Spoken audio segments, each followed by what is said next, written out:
የዜጎቿን መሰደድ፣ የከተሞቿን መፍረስ፣ የወታደሮቿን መማረክ ላየ ምነው ቢቀርባት አቅሟን አውቃ አርፋ ብትቀመጥስ ያስብላል። ውስጧን ላላወቀው ነው ታዲያ እንጂማ ከ30 ዓመት በፊት ከ1700 በላይ የኒኩለር መሳሪያ የነበራት ሀገር መሆኗን ያወቀ ሌላ ነው የሚላት። የሰው ሞኝ ያውቃሉ፣ እኛ ግን የሀገር ሞኝ ልንወስዱት ነው። ዓለም ያወቃት ሞኝ ሀገር፣ የቂል ህዝቦች መኖሪያ፣ የፈሪ መሪዎች ሀገር የሚሏትም አሉ። እኛ ሳንሆን ሰለጠንኩ የሚለው ዓለም ብሎ የሚጠራትን ነው። ታዲያ ዕውቀት አንሷቸው እንዳይመስላችሁ። ቴክኖሎጂን ካስተማሩን ጥቂት ስልጡን ህዝቦች መካከል ናቸው። ሄሊኮፕተር ተሳፍረው ያውቁ እንደሆን እሰዩ፣ ዕድሜ ለነሱ ይበሉ። ለመጀመሪያ ጊዜ ሄሊኮፕተር ይሉትን በራሪ አካል የፈጠሩት እነሱ ናቸው። መቼስ ዋትስአፕ ይጠቀማሉ። ከጭንቅላት ውጤታቸው አንዱን እየተጠቀሙ ነው ማለት ነው።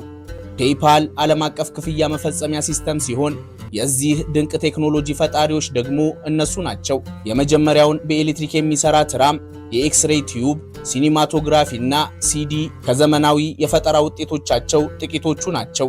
ተፈጥሮም አልበደለቻቸውም። የዓለማችን 25 ከመቶ ወይም ሩብ የሚያህለው ለም መሬት በዚህች ሀገር ውስጥ ይገኛል። ጠቅላላ ከያዘችው የመሬት ስፋት 71 ከመቶ የሚሆነው ሰው ሰራሽ መዳበሪያ የማይፈልግ የጣሉበትን ሁሉ የሚያበቅል በማዕድን የበለጸገ ጥቁር ለም አፈር ነው። በዚህም በግብርና ምርቶቿ ትታወቃለች። በዓለም አቀፍ ደረጃ ከሚሸጡ የሱፍ ዘይት ምርቶች ከ40 እስከ 50 ከመቶውን፣ የስንዴ 10 ከመቶውን፣ 15 ከመቶ የበቆሎ ምርት የምትልክልን ሀገር ናት። ታሪኳም ቢሆን የሚያኮራ እንጂ የሚያሳፍር አይደለም።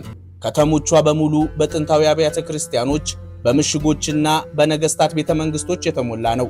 ግን ደግሞ ደፋር ልብ፣ የነገውን አይቶ የሚያሰላ ጭንቅላት ራቃት። ስለ ዩክሬን እያወራን ነው። ዩክሬን ማለት እንዲህ ናት። የዩክሬን ሞኝነት የሰማን ሁሉ ልብ ያሳርራል። እንዴት አሉኝ? ይህንን ያውቁ ኖሯል።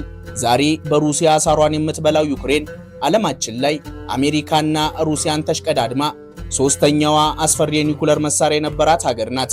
የነበራትን የኒኩለር መሳሪያ ብዛት ሊገምቱ አይችሉም። ልብ ያድርጉ። ሰሜን ኮሪያ ከኔ በላይ ማን አለ ብላ አሜሪካን ጭምር የምትሳፈጣት 50 የኒኩለር አረሮችን ይዛ ነው። እስራኤል 90፣ ፓኪስታን 170፣ ህንድ 180፣ ቻይናም ብትሆን 500 የኒኩለር አረሮች እንዳላት ነው የሚታወቀው። አሁን ዩክሬን ስንት ነበራት ወደሚለው እንምጣ። በ1991 ሶቪየት ህብረት ፈርሶ ዩክሬን ሀገር ስትሆን 1900 የኒኩለር አረሮች ወይም የኒኩለር መሳሪያ ነበራት። የቻይናን ከ3 እጥፍ በላይ ማለት ነው። እሱ ብቻ አይደለም። ዩክሬን ሀገር በሆነችበት ዕለት ማግስት 176 ግዙፍ አህጉር አቋራጭ ሚሳኤሎች ነበሯት። እነዚህ ሚሳኤሎች አሜሪካ ድረስ ተወንጭፈው ትላልቅ ከተሞችን ማውደም የሚችሉ እጅግ ዘመናዊ ነበሩ። 44 የኒኩለር ጣይ አውሮፕላኖችም ነበሯት። እነዚህን አስፈሪ መሳሪያዎች ይዛ ዩክሬን እንኳንስ ለአንድ ሀገር ይቅርና ዓለም የሚሽኮረመማት ኃያል ነበረች። ቂል መሆኗን የሚረዱት ግን ታዲያ እነዚህን ሁሉ አስፈሪ መሳሪያዎች የታደርሳ ነው ዛሬ ዓለም እስኪገፋት እርዱኝ እያለች የምትለምነው ብለው ሲጠይቁ ነው። መልሱ የሚያበሽቅ የአንድ ሀገርን የሞኝነት ጥግ የሚያስረዳ ሆኖ ያገኙታል። በሰፊው እንመለስበታለን። ዩክሬንን የተዋወቅናት በክፉ ጊዜዋ ሆነና ስሟን ስንሰማ ጦርነት፣ የፈረሰ ከተማ፣ የዜጎች ስደት፣ ብቻ መጥፎ ነገር ይታወሰናል። ይህ ግን ያለፉት 3 ዓመታት ታሪኳ ነው። በዛሬው ፕሮግራማችን ፍርስራሾቿን ጠርገን ብናኟን እፍ እያልን ከ3 ዓመት በፊት ስለነበረችው ውቧና የቴክኖሎጂ ሀገር ዩክሬንን እንጎበኛታለን። እዚህም መተናል። ልብ ብለው ይመልከቱት። ኑሩብኝ ኑሩብኝ የሚል ውብ ከተማ፣ ዘመናዊ መሰረተ ልማት፣ ፎቅ፣ የመኖሪያ መንደር። ነገር ግን አንድም ሰው ዝር የማይልበት በሆረር ፊልም ላይ የሚያውቁት አይነት የመናፍስት ከተማ ከዋና ከተማዋ ኪየቭ በ150 ኪሎ ሜትር ርቀት ላይ ይገኛል። ከጥቂት ዓመታት በፊት ከ50 ሺህ በላይ ሰዎች ይኖሩበት ነበር። ያ ሁሉ ሕዝብ የት ገብቶ እንደሆነ ባይታወቅም ዛሬ ላይ ሊጎበኙ ከሚመጡ ጎብኚዎች በስተቀር አንድ ነዋሪ የለም። ሕዝቦቿ የት ገቡ? ከተማዋስ ላይ ምን ተፈጠረ? አብራችሁን ከቆያችሁ ሁሉንም እናያለን። መልካም ቆይታ።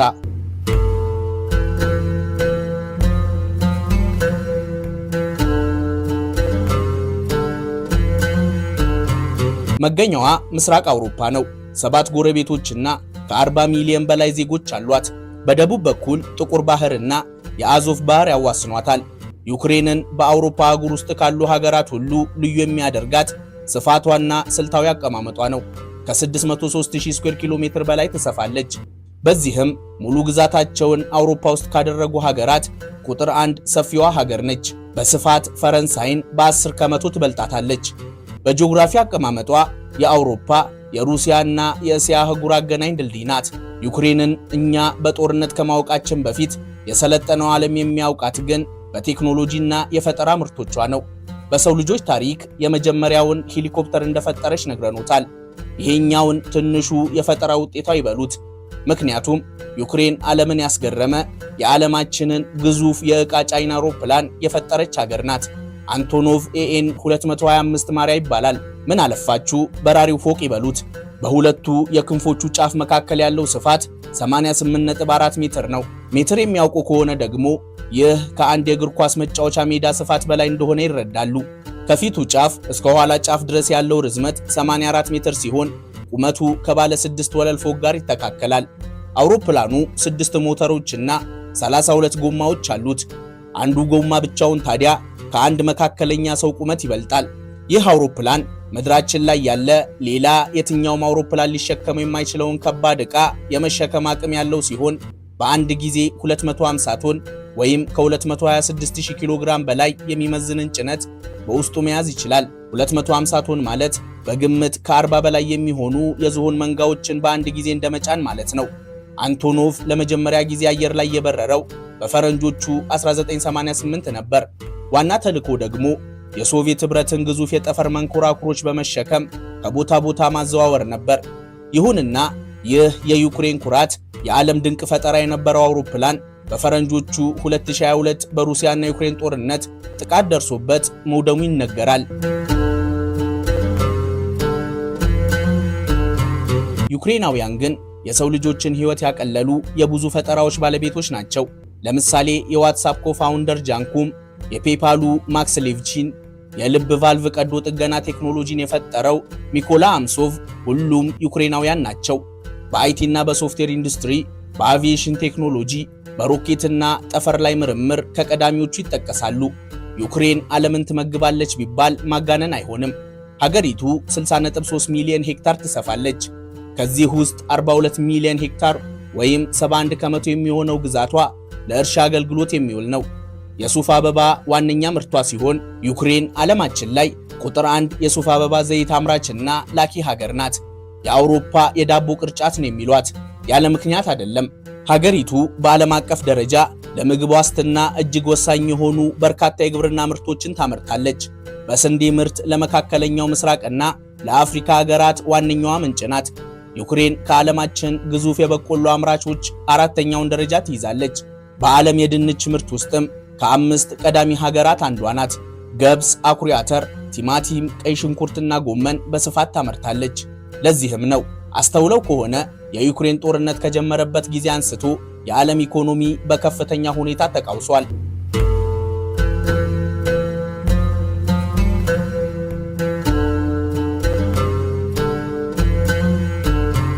ዩክሬን ውብ ከተሞች አሏት። ኪየቭ ዋና ከተማ ስትሆን ካርኪቭ፣ ኦዴሳና ሌቪቭ የሚባሉ ከተሞች የዩክሬን ወሳኝ ከተሞች ናቸው። እነዚህን ከተሞች ለመጎብኘት ከመነሳታችን በፊት ግን ተራ የሚመስሉ ነገር ግን ዩክሬን ውስጥ በፍጹም ሊተገበሩ የማይገቡ ስህተቶችን አስታውሰኖት እንለፍ። እነዚህ የዩክሬን አስገራሚ ባህላዊ ሕጎች ናቸው። ምክንያቱም ባናውቅም በሀገራችን በማታ ማፏጨት አይቻልም ስንባል ነው ያደግነው። እርስዎ ምክንያቱን የሚያውቁ ከሆነ በኮሜንት ይነግሩናል። እንደዚህ አይነት ባህሎች ግን በሀገራችን ብቻ አይደሉም። ለምሳሌ ዩክሬን ውስጥም ቤት ውስጥ ሆኖ ማፏጨት በጥብቅ የተከለከለ ነው። ለምን? የእርኩሳት መናፍስት መግባቢያ ቋንቋ ነውና። ስለዚህ የቤቱን ሰላም በረከትና ሀብት ይሰልባል ብለው ያምናሉ። ሰላምታ ያበዛሉ። እንግዲያውስ ዩክሬን ውስጥ ነንና በደንብ ይስሙን። በዩክሬን ሰላምታ መልካም ተግባር ቢሆንም በቤቶች ደጃፍ ላይ ወይም በሁለት ግቢዎች ድንበር ላይ መሆን የለበትም። በእነዚህ ቦታዎች ላይ ሰላም መባባል በሁለቱ ወዳጆች መካከል ግጭትና አለመግባባትን ይፈጥራል ብለው ያምናሉ። ስለዚህ ወይ ወደ ቤት ውስጥ መግባት አሊያም ከበሩ ራቅ ማለት አለቦት። አሁን የምንገኘው በዩክሬን ዋና ትልቋ ከተማ ኪየቭ ውስጥ ነው። ኪየቭ የዩክሬን ልብ ብቻ ሳትሆን የምስራቅ አውሮፓ የጥንታዊ ስልጣኔ፣ የዘመናዊ ቴክኖሎጂና የጥበብ መፍለቂያ ናት። ከተመሰረተች ከ1500 ዓመት በላይ አስቆጥራለች። በ5ኛው ክፍለ ዘመን የተመሰረተችው። የሩስ ከተሞች እናት እያሉ ይጠሯታል። ሩስ ወይም ኬቨር ሩሶች ከ9ኛው እስከ 13ኛው ክፍለ ዘመን በምስራቅ አውሮፓ የነበረ የዛሬዋን ዩክሬን፣ ቤላሩስና የምዕራብ ሩሲያን ግዛቶች ጠቅልሎ የሚያስተዳድር ታላቅ የመካከለኛው ዘመን መንግስት ነበር። ኪየቭ ደግሞ ይህ ኃያል መንግስት የተመሰረተባት ከተማ ናት። በዚህ ምክንያት የሩስ ከተሞች እናት ትባላለች። የዲኒፕሮ ወንዝ ከተማዋን ለሁለት ከፍሏት የሚያልፍ ለከተማዋ ውበት ብቻ ሳይሆን ለትራንስፖርትና ለኤሌክትሪክ ኃይል ትልቅ አስተዋጽኦ ያለው ወንዝ ነው። ኪየቭ ሁለት ማንነት ያላት ከተማ ናት። አንደኛው ማንነቷ ጥንታዊውን የአውሮፓውያን አኗኗር ያሳያል። የውስጥ ለውስጥ የኮብልስቶን ንጣፍ መንገዶች፣ ጥንታዊ የነገስታት ቤተ መንግስቶችና ሺህ ዓመታትን ያስቆጠሩ ባለወርቃማ ጉልላት ቤተክርስቲያኖችን ያገኛሉ። የሚመለከቱት የቅድስት ሶፊያ ካቴድራል ይባላል። በህንፃው ላይ የሚያዩዋቸው እያንዳንዱ ወርቃማ ጉልላቶች ከ22 እስከ 24 ካራት በሚሆን ትክክለኛ ወርቅ የተቀቡ ናቸው። ሌላኛው ማንነቷ ደግሞ የደረሰችበትን ዘመናዊ የቴክኖሎጂ ከተማነት ያሳያል። ይህንን ውበት ልብ ብለው ይመልከቱ። በሌላው ዓለም ስለ ውበት፣ ስለ ከተሞች ዘመናዊነት፣ አረንጓዴ ልማትና ሰው ሰራሽ ፈጠራን ከተፈጥሮ ጋር ስለማዋሃድ ብዙ ተብሎ ሊሆን ይችላል። ኪየቭ ሲደርሱ ግን ሁሉ ጉራ ብቻ ይሆንቦታል። ኪየቭን በረጃጅም ፎቆች የተሞላች ከተማ ነች ሲሏት እንዲህ በአረንጓዴ እጽዋት የተሸፈነች መንፈስን የምታድስ ውብ ደን ሆና ያገኟታል። ደም መሆኗን አምነው ፓርኩን ይዘው ሲሄዱ ድንገት ቅልጥ ባለ የቴክኖሎጂ ከተማ ውስጥ ራስዎትን ያገኙታል። በከተማዋ ወደ የትኛው አቅጣጫ ቢጓዙ ረድፍ ይዘው በአማረ ሁኔታ የተተከሉ ዛፎች፣ ለቁጥር የበዙ ፓርኮችና 1000 ዓመታትን ያስቆጠረ ታሪክ ከዘመናዊ ፎቅ አጠገብ ቆሞ ያያሉ። የዲኒፕሮ ወንዝ ውበት ሲጨመር ደግሞ የምድር ገነት ያስብላታል። ታዲያ በከተማዋ ውበት ቀልቦትን ጥለው ከአስጎብኚዎች ጋር እንዳይጠፋፉ ይጠንቀቁ። አያድርገውና ድንገት ከጠፉ ግን ፈጥነው ወደ ማዘርላንድ ሞኑመንት መምጣት ይኖርቦታል። የከተማዋ ምልክት ነው። በኪየቭ የትኛውም ሰፈር ላይ ሆነው ቀና ሲሉ በአንድ እጇ ጋሻ በሌላኛው ሰይፍ የያዘች የእንስት ምስል ያላት ሐውልት ካዩ ማዘርላንድ ሞኑመንት ማለት እሷ ናት። ከማይዝግ ብረት የተሰራ 102 ሜትር የሚረዝም ግንባታው በፈረንጆቹ 1981 የተጠናቀቀ የሀገሪቱን ጥንካሬና የሁለተኛውን የዓለም ጦርነት ድል የሚዘክር ሐውልት ነው። እንዳለመታደል ሆኖ ዩክሬን ለዘመናት በብዙ መከራ ውስጥ ነው ያለፈችው። በተለይ ዋና ከተማዋ ኪየቭ በሞንጎል ወረራ ስቃዩን አይታለች። በሁለተኛው የዓለም ጦርነት ከፍተኛ ጉዳት ደርሶባታል። ዛሬም ቢሆን በሩሲያ ጦር አሳሯን እየበላች ነው። ነገር ግን ዜጎቿ በጽናት እንዲቆሙ የሚያደርጋቸው ያለፈውን መከራ ያሳለፉበትን ጽናት የሚያስታውሳቸው ይህ ሐውልት ነው። እርሶም ታዲያ ከጠፋቦት ጋር እስኪገናኙ ይህንን እያሰቡ ከሐውልቱ አጠገብ ይጠብቁት። ኪየቭ የዓለማችን ሶስተኛው ከመሬት በታች ረጅም ሜትርን ጠልቆ የተሰራ የባቡር ጣቢያ የሚገኝባት ከተማ ናት። አርሰናልና ሜትሮ ስቴሽን ይባላል። በፈረንጆቹ 1960ዎቹ መጀመሪያ ላይ ከመሬት 105.5 ሜትር ወደ ታች ጠልቆ የተሰራ የባቡር ጣቢያ ነው። ወደ ባቡር ጣቢያው በእግር አይዘለቅምና ለ5 ደቂቃ ያህል በእስካሌተር መሳፈር ይኖርቦታል። በሞላ መሬት በዚህ ልክ ጠልቀው የባቡር ጣቢያ መገንባት ለምን አስፈለጋቸው ካሉ ከሚሰጡ ምክንያቶች መካከል አንዱን እንንገሩት። እንደሚያውቁት ከአፍሪካ ውጪ በሌላ በየትኛውም ሀገር የኒኩለር መሳሪያ እልቂት ይፈራል። የኒኩለር መሳሪያ ባለቤት ሀገራት ለእርስ በርስ ጦርነት ውረድ እንውረድ መባባላቸውን ለሰማ ጦርነት መግጠማቸው አይቀሬ እንደሆነ ይረዳል። ስለዚህ ሀገራት ዜጎቻቸውን ለማትረፍ የዚህ አይነት ከመሬት በታች የጠለቁ መሰረተ ልማቶችን ይገነባሉ። የአርሰናልና ሜትሮ ስቴሽን ዋና ዓላማውም ለዚሁ ነው። ዩክሬን ደግሞ ሌላው ዓለም በስም የሚያውቀውን የኒኩለር ውድመት በአካል ያየች ሀገር ናት።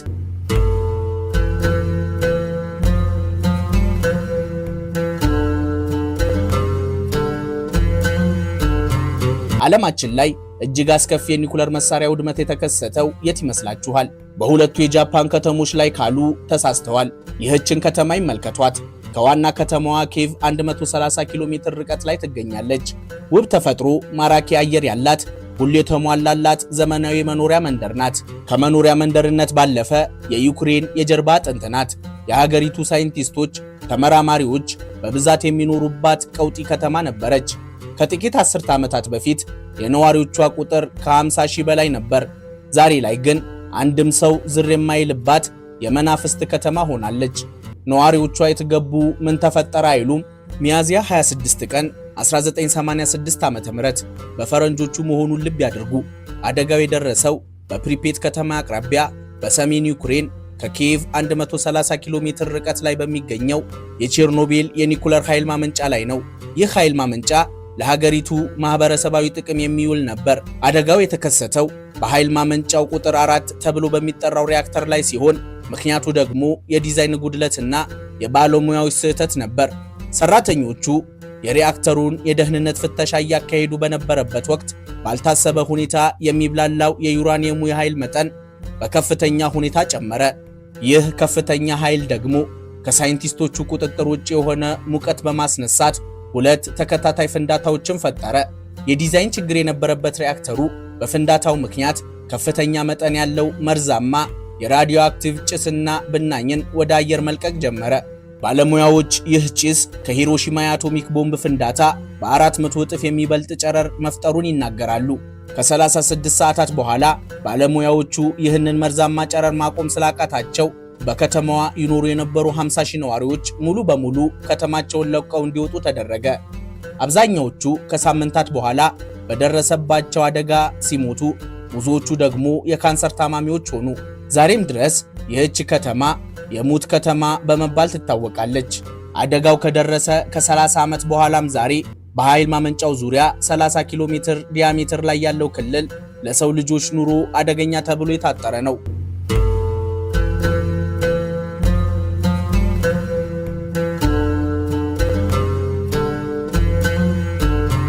መግቢያችን ላይ የሰለጠነው ዓለም ዩክሬንን ሞኝ የዋህ ሀገር እያለ እንደሚጠራት ነግረኑታል።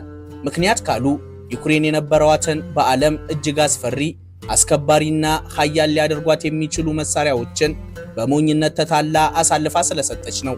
አሁን ዩክሬን በዓለም ላይ በሶስተኛ ደረጃ የነበራትን ግዙፍ የኒኩለር ጦር መሳሪያ ትታ ትጥቅ የፈታችበትን አስገራሚ የቂልነት ምክንያት እንንገሩት። በ1991 የሶቪየት ህብረት ፈረሰ፣ ዩክሬንም ነፃነቷን አገኘች።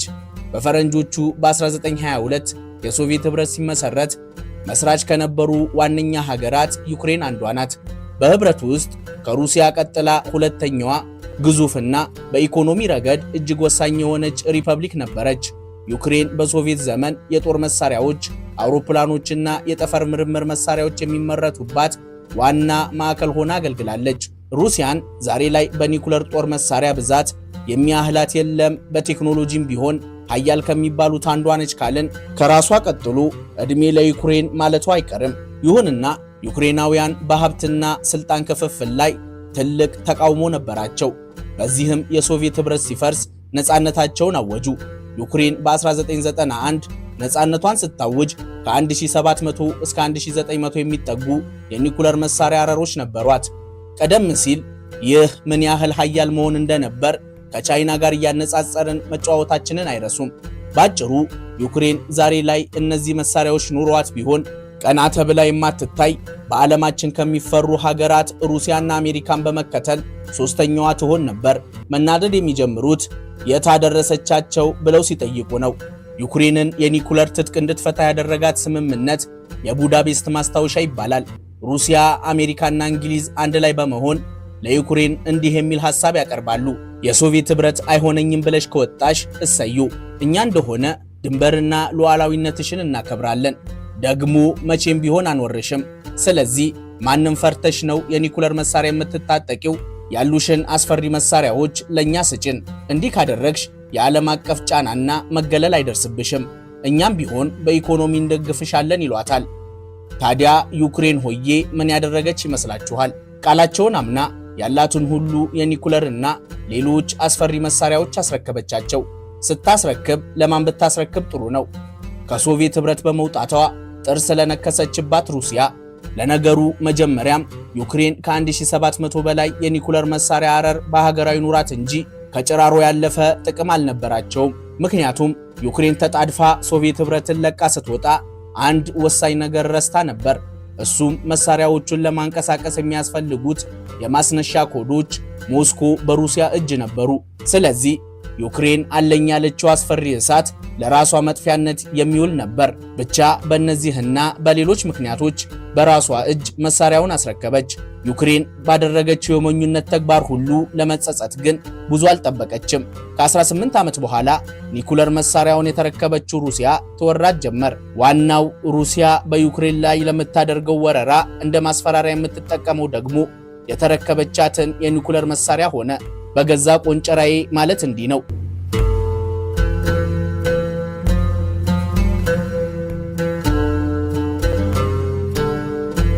ጉብኝታችንን ቀጥለናል። የዩክሬን የትምህርትና የሳይንስ ማዕከል የሆነችው ካርኪቭ ከተማ ገብተናል። ካርኪቭ የዩክሬን ሁለተኛዋ ትልቋ ከተማ ስትሆን